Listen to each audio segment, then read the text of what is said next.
Well, we'll go ahead. Let's go ahead and we'll have we'll start with a prayer tonight. It's good to see everyone here. Thanks for coming in the middle of the summer. But let's go ahead and begin with a word of prayer. Oh God, we see all around us that extreme weather events are happening more frequently and people's lives are endangered and the whole cosmos is endangered. And we pray, oh God, that you would guide us as we seek to find ways to limit our effects, our negative effects on the environment around us, and that you lead us on a path that will be more healing and wholesome for all. We pray for those who are hurting, for those whose lives have been upended, and for those who are struggling. There are so many needs, oh God, and we pray that you will use us as instruments of your peace and wholeness, and that you will lead us and guide us each day. In your holy name we pray. Amen. Amen. All right. Well, hello, everyone. It's good to see you all here tonight. We have a good night lined up with Lisa, who's going to do some things for us. I think is there anybody you haven't met yet? I think everybody who's on tonight has been on at least once, but it's good. We've got people from the East, from the North, from the Midwest. So this is great. It's great to see. Hope you all are doing the South, Noni. Oh, the South, of course. Yes. Well, how could I? You're the star of the show tonight too, so that's good. Let's not say that. Oh my goodness, and it's hot down there, I bet. Oh, now we've got Kathy from the Pacific Northwest, so this is great. You never know who's going to come, and when people keep showing up, it's always like, yes, it's working. We keep working along to make this happen. So thanks to all of you for the work that you're doing and the energy and efforts that you're putting forth. And tonight I think is going to be really helpful. It's going to be very practical. I know I'm looking forward to this because our congregation is just getting started on some of this, and I'm hoping to get some data that we can use in the calculator. So tonight we are going to have Lisa Brinskelly is going to talk to us about the Cool Congregations calculator and how to actually use it. Then we're going to hear from some volunteers who have been working with the calculator, their experience, how we can learn from one another. So just a little brief reintroduction of Lisa for those who have not met her. Lisa serves as the Lutherans Restoring Creation team lead for the Texas-Louisiana Gulf Coast Synod of the ELCA. She is the founder of the Interfaith Environmental Network of Houston and also serves as Climate Communication Coordinator for Houston for the Texas chapter of Interfaith Power and Light. Lisa has been active in creation care ministry for decades. She holds a PhD in chemical engineering and has nearly 35 years experience as an engineer. Also, Lisa offers so many online classes and webinars, and she is just indefatigable in her work for caring for the climate and educating all of us. So I just cannot thank you enough, Lisa, not only for tonight, but for all your efforts. I have learned so much from you, and I know all of us will. So I'll turn it over to you. Gosh, now I'm embarrassed. Okay, so what I want to walk you through is basically the conversation that I had with the volunteer congregations so that you can start thinking about the same considerations that I asked them about when we met to talk about how they should approach the calculator. So let me go ahead and share, because I want to show you two different ways to approach the calculator. The quick and dirty and the not so quick and dirty. And the discussion is going to be, when is the quick and dirty probably good enough, and when is it probably not good enough? All right, so like I said, there's two forms. This one is called checklist short. And everybody wants to do the short form, right? Because it's a lot easier. And then, of course, there's the full checklist. So what's the difference? That's the first thing to look at, right? So if we look at the short checklist, some of the stuff is the same. Name of the church, where you're located, number of paid staff, how many visits per week, size of the facility. That information is required, period, regardless of what form you use. The next thing that is going to be required regardless is your electricity usage. What % of it comes from renewable resources or clean energy? How much natural gas you use every year? And if you use other forms of energy like fuel oil, like on the East Coast, there are still people who heat with fuel oil, right? So you may have fuel oil or something like that. So these things that are on the short form are all repeated on the long form. But on the long form, there's a lot more stuff. So let's just take a look at what's there, and then we'll talk about when is the short form good enough, or think of it as sufficiently representative. So the long form, like I said, same stuff. You see all the same things here. You see the same things around electricity, natural gas, but then it goes into wastewater, the amount of solid waste you generate, how much paper you recycle, how much metal, etc. Then it gets into how does your staff go to and from your building. And this, it's optional to include this, but you can also look at how are visitors getting to and from your building. And then it goes into what food is served at your congregation and breaking it down between different types of meat, grains, fruits, and vegetables. And then how much are you buying of all these things? So you can see there's a very significant difference in level of effort between the quick and dirty short form and the much longer detailed checklist. So I want to pause there. Does anyone have any initial questions or comments at this point before I talk about when you should use which one? I have a question. Sure. If you start with the short one, can you transition to the long one later? Or Absolutely. Okay. Because what happens when you use the short form, you still have to have all that other information. So what happens is the system automatically fills it in for you based on the averages for your location, because they have this ginormous database, right? So they just use the average in their database for a church in your location of your size. So it's not like that other information isn't in there in the calculator. So the full checklist is truly all the stuff that's included in the calculator. So anytime you use the calculator, all that information will be in there, but anything you don't enter will be set to the default for, again, a church of your size in your location. So all that stuff that's on the long form is really always in the calculator. The difference is whether or not you're actually updating it with specifics from your church. Okay. Are there other questions between these two forms? So basically, the short form does not include food and procurement and transportation. It also doesn't include water or waste. Okay. Okay. So it's really limited to energy usage only, other than the basic information of, okay, how big is the building? Yeah. How many people come to it? You know, that how many staff? This basic foundational information is required regardless. But the only other specific operational information that's required for the short form all has to do with energy use. So it's, they call it, I think they call it officially just gas and electric. So it's the energy only version. And the reason they have this short form is because for most churches or other houses of worship, because again, this is Interfaith Power and Light, so mosques and synagogues are using this too. Most congregations, the biggest chunk of their footprint is energy use. So that's why they have this short form. You're an unusual congregation if this is not the biggest source of emissions for you. So let's talk about some cases where this might not be the right choice. So where you might not be in that majority of congregations.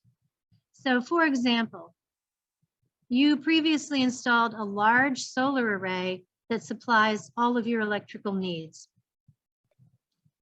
but you're still using some natural gas for some limited things.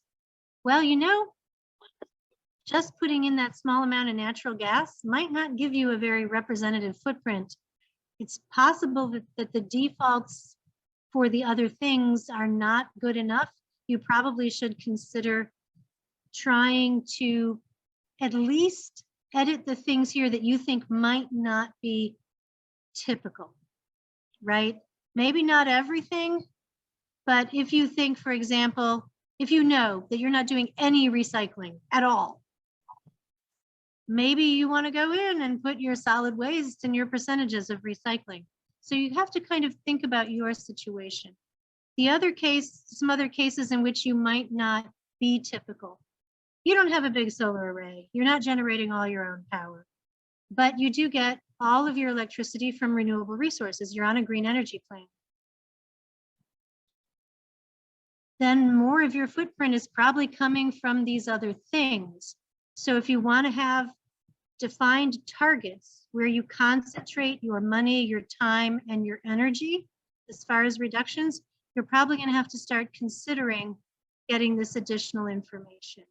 So those are some situations where you probably need to start looking at the long form. The other thing I'd like to touch on is if you have a situation where you know you have significant footprint in one of these other categories. So maybe you don't have a solar array and maybe your electricity isn't 100% renewable, but you've got a school in your building and you are serving breakfast and lunch 5 days a week to 200 kids. And the building is not separate from the building where your main worship space is, so you can't treat it as a separate case, because that's what I would advise for churches that have schools. If the school is a separate building, do that footprint separately. Do the church as one and the school as another. But if they're all one building, you're not going to be able to do that because you got one bill, right? So you don't know how much of the electricity is going to the school and how much is going to the worship space. So if you're in that kind of situation where you know that you're probably not average for some reason in one of these categories, like I said, you've got a school operating there Monday to Friday, you're probably having a lot more food that's being served, you're probably using a lot more supplies than the typical congregation, and frankly, you're probably also generating a lot more waste. If you have those kind of situations where you are not typical for a congregation in your area because you have some kind of specialized stuff going on, then I would recommend you need to at least try to update the areas of the long checklist that you think are probably most impacted by those atypical things that you do in your church. The other thing that comes up when we talk about this electricity and generally the power sector, if you are a congregation that has a solar array, or you're a congregation that made some other kind of significant investment in energy efficiency, your next question might be, okay, well, this won't be typical then. I can't just use the short checklist, but can I take credit for those things that I already did when I'm looking at my 50% reduction? And the answer to that is yes, as long as you did them after 2010, because we're trying to reduce our carbon footprint by 50% versus 2010. But it might be difficult for you to get those numbers. Some things it might be easy. If you put in a solar array, your electrical provider is tracking how much energy you're producing versus how much you're consuming. You can probably then just back calculate that all out, right? And you can take credit for it. You can do the footprint as if you were consuming all of that energy that you were generating, right? And then you can redo the footprint where you're actually not and you're generating that, so it's not some that you're consumed. That's pretty easy to do, and then you can take credit for that as long as you installed the solar array after 2010. But other things are trickier. Let's say that you upgraded your heating, ventilation, and air conditioning system to a much more efficient one. To take credit for that, you'd actually have to go back and get bills from before you upgraded that system for comparison. That's a lot of work. So I generally advise people that if they want to take credit for upgrades they've done, there are only two cases under which I would consider doing that. Number one, it's relatively easy to figure out what the carbon footprint difference is, like the solar array. You can run a case where all that energy you're generating, you're actually paying for, and then you can run another case where you're not. That's easy, right? The other one is if it's actually going to make a big enough difference. So for example, if you switched out a major energy consumer, your furnace, from natural gas to electricity, it's probably worth digging up the records on that, because electrical furnaces are much more efficient than natural gas. It's probably a significant difference, especially if you're in a very cold climate. So if you're in a really cold climate and you made that big efficiency improvement of moving from natural gas to electric on your heating system, it might be worth digging up those old records and taking credit for that. So if the change isn't big enough, I wouldn't take the time to dig up the records. So that came up in conversation with one of the churches. They had upgraded their lighting from fluorescence to LEDs. Well, that is a good thing to do, and it will save you money, especially if you have the proper installation and you bypass the ballast, so you no longer have to be paying for new ballasts. But it's not actually a really huge energy saver, because lighting is typically about 10% of the electricity consumption in a commercial building. So some upgrades that you do, probably it's not worth spending the time to go back and try to get the before to put into the footprint to compare to the after and take credit for it. So that was a lot of information all at once. Who has questions about their church's situation and how they might want to approach this and what they should be considering?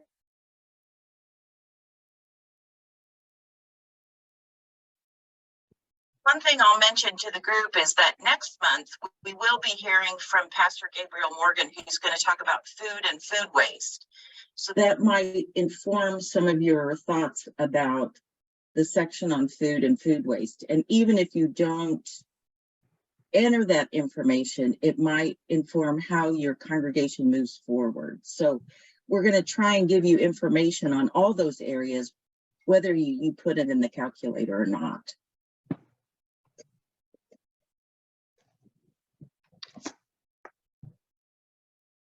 So I know I probably bombed you with tons of information.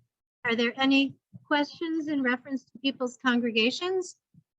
Do you feel like you're typical, or do you feel like you have some atypical things going on? What do you think?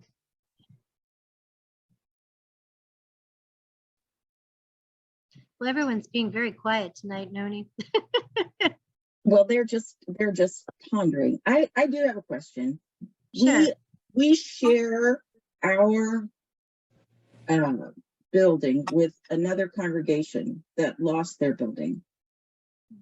Does that impact anything, or we just include the numbers? I mean, the numbers of people. We don't get like credit for having a second congregation in there. Well, it actually means you have more visitors to your building. Right. So there's Right. probably more transportation emissions if you choose to include those. That's the thing to remember. Transportation of visitors in the tool, you get to decide whether you are responsible for this and at what level. You know, Okay. Are you completely responsible 100%? Are you responsible 50%? Are you responsible not at all percent? That's up to you, because that's really a philosophical question on how you want to treat that. I would count the people who come for the other congregation as Sure. being visitors, because that is base information, right? Remember? Right. Weekly visitors. This is number of visits, right? So if, I don't know, if their staff is sharing the building as well and their staff are there 5 days a week, each staff person from that other church is going to count 5 times every week. So we need to include them as staff too, don't we? I think so, because they're using Okay. your building and you own the Yeah. building. So in the end, the footprint is yours, your congregation own the building. But if you're sharing it with this other church, you have to count their staff, you have to count their congregants who come, and well, any other people who come to your building for that matter. You may have Girl Scout troops that come there, and you may have AA groups. You know. So actually, technically, for the base information, you need to estimate how many total visits per week. And that includes Sunday morning worshipers, right? Yes, all of it, absolutely. Yeah. Okay. Yep. So you would have to include them in Okay. your count. Okay. But we can also include them in our energy saving efforts too. So, I hope you would actually. well, I we're hope you trying. would. I hope you would We're get them trying. involved. It would be great. Yeah. I think that brings up, can you hear me okay? This is Kathy. Hey, Kathy. Yeah, we can hear you. I think that brings up a really interesting thing because I've worked through this calculator a bunch of different ways. And behind the heating, the biggest carbon emission really tends to be the transportation of people coming to use the facility, be they Girl Scouts or Sunday morning worship or whatever you got going on. For example, the two congregations. And what that ends up speaking to, not to mention if you have a school, and we do have a preschool too. So I included all those parents because every single parent has to bring their kid to school, right? So that's the point at which you start making, after you've put your electric heat pumps in, then you start making your second big decision, which ends up being, do we want to get some sort of electric school bus to go around and bring our congregants to church? Or do we want to just encourage carpooling, which is a huge thing that the congregation can do, or so that you can put on your calculator, well, how many people walked, how many people rode a bus, how many people rode a bicycle, and you can start changing those numbers due to behavior changes within your congregation, because you're now addressing what has become your highest input to your carbon footprint, which is the transportation. So Kathy, it's at each congregation's option how much of that transportation footprint by visitors that they include. The part that they are required to include is staff. Yeah. Okay, And so I this never, one is required. This one is optional. You could put this at 0%. Like I said, it's a philosophical decision. Is the church responsible for the choices that visitors, including members, make when they travel to the building? see, I would consider that a theological consideration, because if we're all in this, if we have our covenants for, the congregation has signed the covenant for creation, and we all do agree that we're in this world together and sharing this world together. I can't see theologically where a person working with their congregation on this calculator would take less than 100% of the responsibility for all of us getting to this place of worship where we put our minds together to act responsibly. But you may have many, many, many other people using your building who are not members. They are part of our community. It's our discipleship.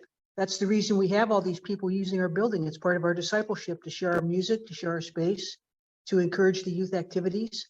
And that discipleship includes caring for creation through responsible transportation. But it's a way of looking at it. Is it philosophical or is it theological? And I just would promote it as theological. I guess I consider theology to be religious philosophy, but okay. I mean, I'm just saying that it's each church may make a different choice here. I do agree that if you count all of this, transportation will definitely be a significant part of your footprint. If you actually count all the trips from everybody who comes to your church, because most of them are probably still driving gasoline cars, right? It's going to be significant. It's probably, yes, number 2 after electricity, natural gas, and whatever other power sources you might be using, depending on your location. And if you've done things to reduce your energy consumption, like let's say you have that big solar array that's supplying all your electricity and you no longer use natural gas, then you're right, transportation is going to be the next area.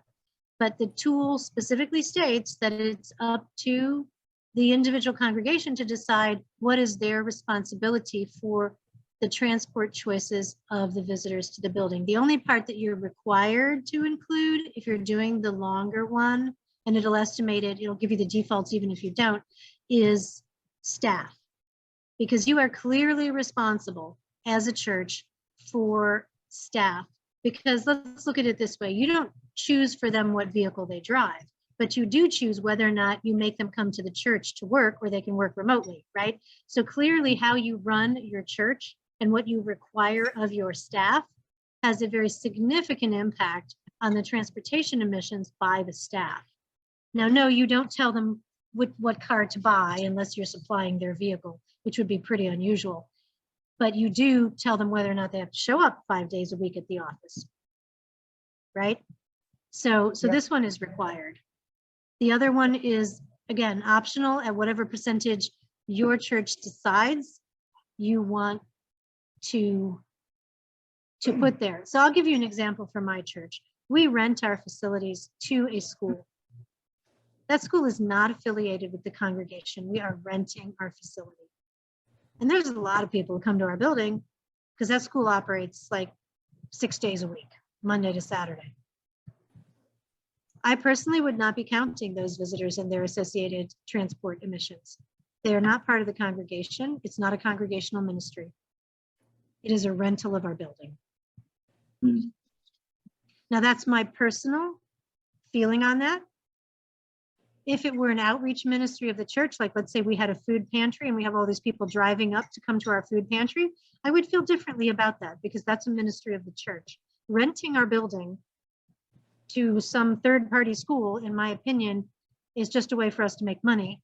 It's technically not a ministry of the church. But that again is my personal opinion on the situation at my congregation. Well, it seems to me too, this conversation is very helpful for me to just think about how to use this in our congregation. The more detailed you get into transportation and food and procurement, the more you can get individuals engaged, because they may not, I mean, they may have a vote about what kind of heating system or if you have a solar array, but they have a lot more ability to change how they transport themselves to church, how we choose to do food. And so the long one is a way to really engage people at a more personal level as well as a community level. Well, and as like Kathy said, and I agree with her on this, it is a question of discipleship. What does it mean to be followers of the Christ, right? So I agree with you, Noni, that elevating these items that are on the long checklist, and again, even if you don't get the specifics for your church, you're going to get default values and you could work with those, right? Yeah, yeah. But it's a way to bring this up with your members Mhm. as a discipleship discussion. We are the Mhm. stewards of creation. What does our stewardship look like? Are we serving beef at every single congregational gathering that we have? Well, that might be a problem, given that beef has a very high carbon footprint. So you're right, it's a good way to engage people on this as a discipleship topic. And you're right, it's a little bit different than these other things that probably get put to a congregational vote in some cases when it comes to major replacement of like HVAC systems and stuff like that, or things that are perhaps managed exclusively by staff where they don't feel like they have a lot of influence, or by the council. And if they're not on council, they don't feel like they have a lot of, sway there. How they choose to get to the church and what food they choose to bring if you have potlucks are things that are completely under their control. So that's an interesting point.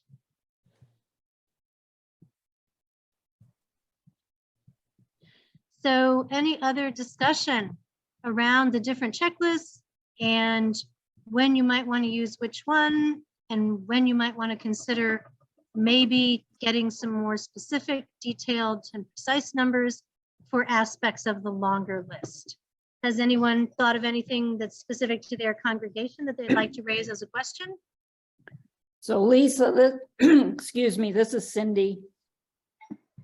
So I've used Portfolio Manager, but I tried to take a look at this tool as well, where it asks you under electricity percent purchase from a clean energy program on the short form. Yes. That would not be solar power. So, but okay, if you have a solar array, you're not purchasing Right. that electricity, you're generating it, right? So this is if you're buying electricity from the grid and you are doing something to get better than what the grid average is. So if you're just buying electricity from the grid, this is 0%. There's some level of renewables on your grid in pretty much every state in the US. Maybe West Virginia is an exception, I'm not sure. But this is if you're specifically purchasing a quote unquote green plan from your electricity provider. Like you can, at least in where I live in Texas, where we're completely deregulated, anybody can buy 100% renewable energy for their home or their business. It's readily available. In other places where you don't have deregulated electricity, often the providers will offer that as an option, but you usually have to pay extra to get that, because that's better than the grid, what the grid is supplying. So this percent purchase from clean energy is where you are specifically participating in a green energy program from your electricity provider. If you have solar panels, you're generating your own electricity. So that's electricity that you're not consuming. This is only looking at what are you actually buying from the grid each year. And the one detriment I find with this, you could be a net generator of electricity, and there's no way to take credit for that in this tool. So if you put a solar array on your building roof that supplies more than your total needs for the year, there's no way in their calculator to actually take credit for that. You would have to do a separate manual calculation on the side, looking at how much excess clean energy are you supplying to the grid, because it's the same as their residential calculator, and I'm a net generator on my home. So it's been kind of frustrating for me that the calculator doesn't handle that. But it's a fairly unusual situation. When most people put in solar arrays, they're just trying to do at most supply their need. Most people are not looking to be net generators. So that's probably why they don't cover that in the tool, because it's a pretty unusual situation. I did that on purpose. I wanted to supply as much clean energy to the grid in Texas as I could, but that's not what people typically do. They typically look to put in an array big enough to offset all of their consumption. Well, so when you ask, like, is your congregation typical or not? I don't know how to look at it in terms of, when it spits out metric tons to me. That just seems like an abstract term versus, when I use Portfolio Manager, it puts it on a scale, and the closer I get to 100, the better I know I'm doing. Well, So the Portfolio Manager is a more sophisticated tool. And kudos to you for using it, because I have to admit, I've looked at it and decided that I don't have the time to mess with it. But if you just leave all the defaults in this tool, after you enter, the location, number of staff, and the size of the building, if you leave all the defaults, that's going to show you what a congregation of your size in your area would be on average. So if you want a point of comparison, you can just leave all the defaults in except for the location, the size, all that kind of stuff. Once you put that in, it's going to populate with the averages for a congregation of that size in your area. So it gives you a point of comparison. It's true, it's not like the metric in Portfolio Manager, but at least gives you a notion of, am I average, or am I 50% better than the average, or I'm 50% over the average. So you can do that, but it's not like the Portfolio Manager, because Portfolio Manager was actually designed to benchmark. It's a benchmarking tool. This one is not a benchmarking tool. It is a carbon footprint calculator. So it doesn't have that kind of functionality. It's not intended for that use. So if you want to benchmark against, if you want a benchmarking tool, Portfolio Manager is better. But you can leave the defaults here and at least see how you compare to the average for a church of your size or house of worship of your size in your area, if you wanted to do that. But when I say, are you typical, what I mean by that is the largest contributor to your footprint from power consumption. That's what I mean by typical. Right. Because that is typical for a house of worship. But if you have already invested in a big solar array or major upgrades, getting rid of all your natural gas and upgrading to, the most efficient electrical appliances, maybe you're no longer typical. Maybe you need to input some of the other data where you think you might have significant contributions to your footprint. So that's what I meant by typical. Well, no, we still have a long way to go. Well, what do they say? A journey of 1,000 miles starts with a single step, Yep. right? Yeah. So I didn't want to take more than this amount of time because I wanted to give the congregations who met with me and then tried to use the tool time to talk about their experience. So unless there's more questions, I'm going to stop sharing and let the congregational representatives who've been playing with the tool talk about their use of it and what they learned in using it. So last call for questions. Any additional questions? Okay, well then I'm going to stop sharing and I'm going to give it over to those hardworking people who have been using the tool for their congregation so they can talk about their experience. Because I still don't have the data from my building manager for me to do an update to mine.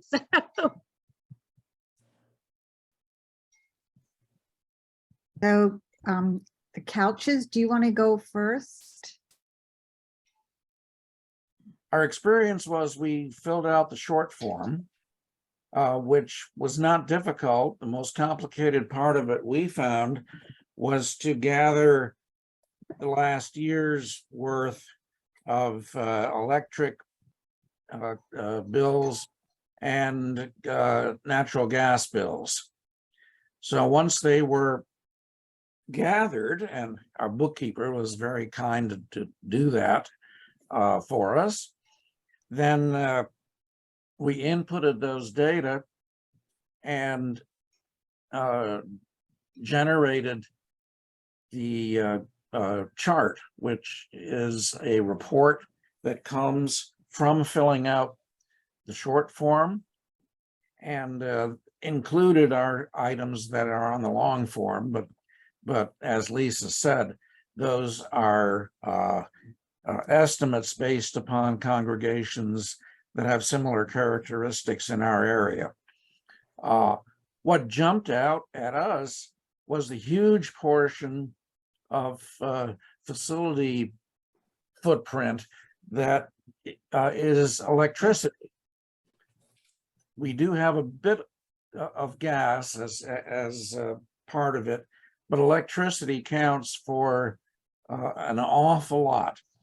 And this confirmed our thoughts going into using the tool. So we've continued on with some serious consideration of having solar panels installed, and have receiving reports from 2 companies about this. And the third company that we want to seriously consider is the one that gave the presentation recently, the Zoom presentation through Interfaith Power and Light. Lisa, I can't recall the name of that company offhand. I think it was Revolve, Yes, Revolve. something like that. Yes, that's it. We also want to seriously consider them. So representatives from the first 2 companies have collected information from us, which basically consisted of electric use. And they have sent representatives to do a site visit of our facility.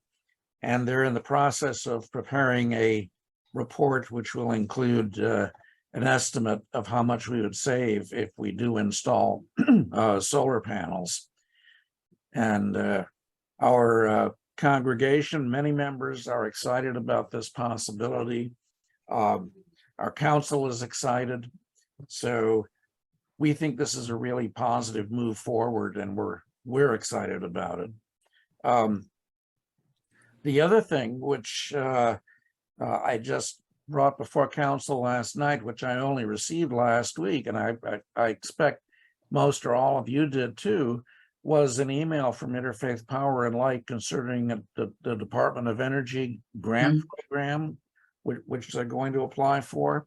Have you all received that? Yes, I got it, and yeah. I'm going to forward it out to everybody too. So Great. yeah, because that to me is very exciting. And I presented that to council last night and asked for their quick input, because to have congregations become a part of the process and the survey that Interfaith Power and Light is asking us to do, they need to have a response by July 28th. So, we're excited. Projects up to $200,000 would be funded if Interfaith Power and Light gets this grant. So we're also moving ahead with that as best we can. So do you have electrical equipment that is perhaps a bit older and less efficient, where you could benefit from the energy efficiency upgrades? Or you can also have things like improved insulation, stuff like that. Do you feel like there's needs in that area for your Oh, church? yes, absolutely. We just redid one wing of our church with new HVAC equipment. And that cost us between $50,000 and $60,000, but that was only one wing that had to be redone. The rest of the church could certainly benefit from an upgrade, because at this point we can't program rooms individually, for example. Oh, yeah. But an upgrade, of course, we could. So that would be something we'd be very excited about looking into. We have a whole side of the sanctuary, which is glass windows. So somehow finding a way to shut off the sun from coming in those windows at various times. Actually, I would use radiant energy blocking film. That's the easiest thing to do, and it's the least expensive. Oh, wonderful. Energy I have block. it on my house. Believe me, in Texas, you need radiant energy blocking film on your windows. Energy film. All right, thank you. Thank you. That's great.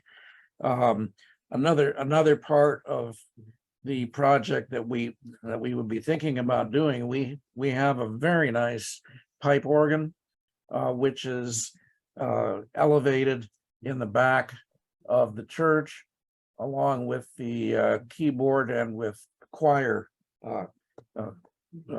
loft.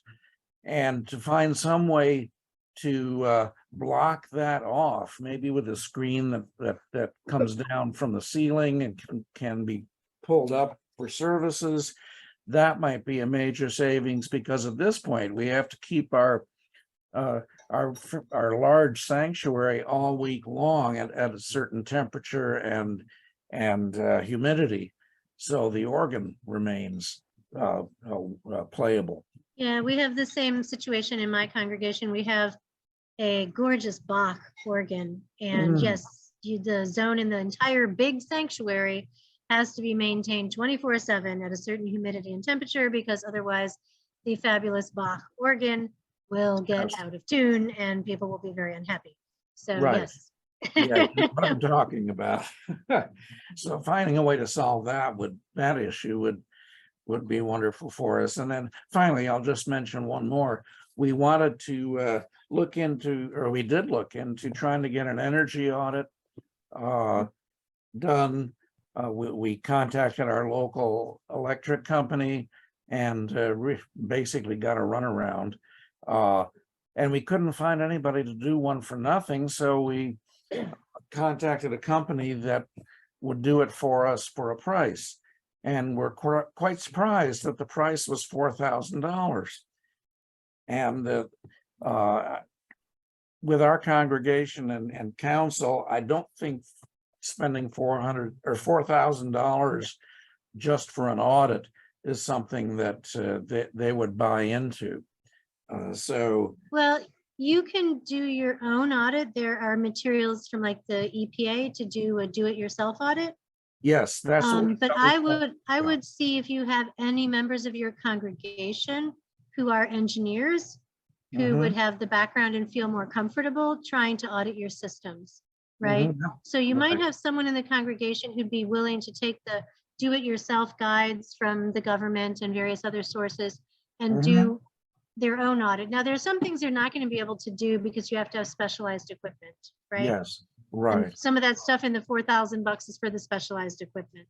Mhm. But a basic energy audit could be done probably by a volunteer using some guidelines that are available from the government. Oh, Now, will excellent. it be, as fabulous as the one you get for $4,000? No.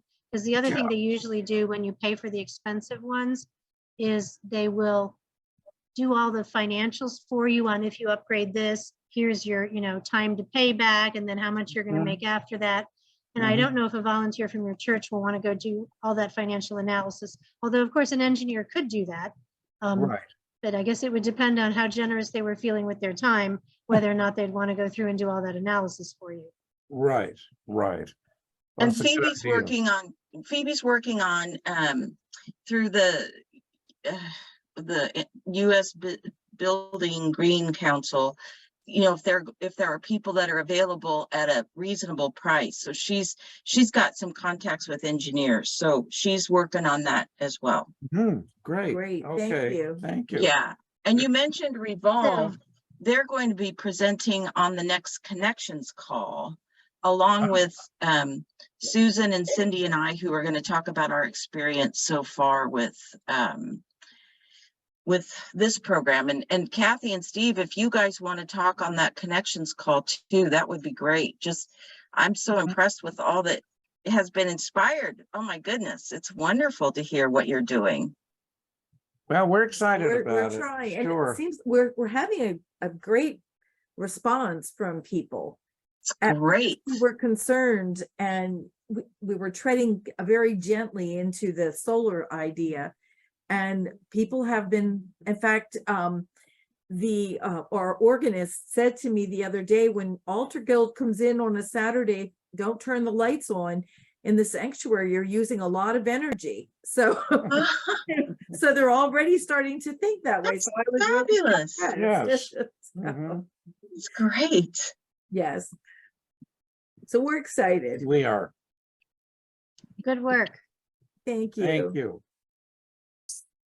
So I could respond from the back end and then go to the front end. So with that invitation to put the application in, with for the survey, we had already been looking at replacing 3 gas furnaces that do heat only with electric HVAC. And so I just jumped on the bandwagon and applied for that, just submitted it for the survey for all that stuff. We realized that our electricity is going to go up. But in Maryland, we have community solar, and we're hoping to get on to that program. I do that in my own home. And I'm just hoping to be able to say 100%, renewable energy on the calculator. So I'll just pull up this. This is the long form, and what it has over here on the right is the estimate of how many metric tons of carbon dioxide we are doing. This was year 2022, and you can see it looks a little small. Maybe, I don't know if I can get it any bigger. No. This is using some of the defaults and some actual information. So for facilities, transportation, food, procurement, and that says reductions. I'm not sure what that means. So we have a very small staff, and we have 4 people. In 2022, these are just really estimates of my own. We're saying 135 visitors because we have a small congregation, but we do have several groups that come and use the facility. So I did take credit for those visitors. And I also don't really know the square footage of the facility. So everything here is perfectly, changeable. So if I put 15,000, then you see the things happening over there on it was only 105. So I meant to put 15,000.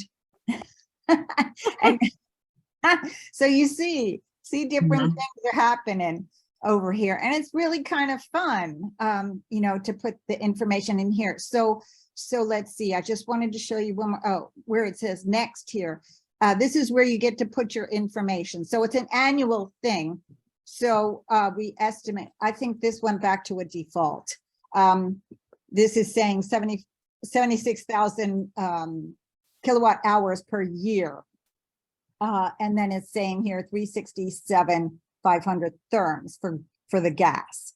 And then it's, yeah, this is the default because we don't have any other fuel. So it went back to default. But anyway, it's estimated without me saying anything, because I say we do a whole lot better on the recycling. It's saying here they do 70% paper, 75 metals, 10% plastic. We do so much better than that. And so then you put in the transportation information and how many miles you did. And so it's all these really cool, you know, things. Yeah, see, look at that. Anyway, this is the longer form, but it's really fun. And I'll stop sharing and say that it's really fun. When you did your footprint, was there anything that surprised you, since you did the long form and you know, put in some additional information beyond the basics? Was there anything that surprised you in the resulting footprint? Well, not yet, because I don't feel I have gone far enough